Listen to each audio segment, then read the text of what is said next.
بسم اللہ الرحمن الرحیم۔ ایک شخص پیاسے کتے کو پانی پلانے پر بخش دیا گیا۔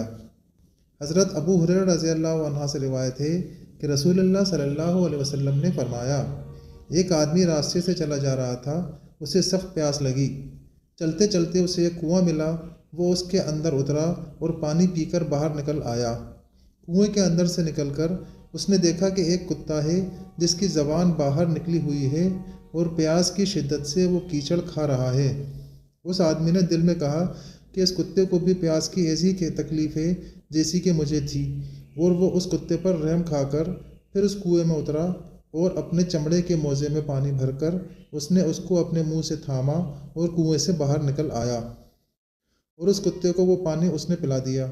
اللہ تعالیٰ نے اس کی اس رحمدلی اور اس محنت کی قدر فرمائی اور اسی عمل پر اس کی بخشش کا فیصلہ فرما دیا۔ بعض صحابہ نے حضور صلی اللہ علیہ وسلم سے یہ واقعہ سن کر دریافت کیا کہ یا رسول اللہ، کیا جانوروں کی تکلیف دور کرنے میں بھی ہمارے لیے اجر و ثواب ہے؟ آپ نے فرمایا، ہاں، ہر زندہ اور تر جگر رکھنے والے جانور کی تکلیف دور کرنے میں ثواب ہے۔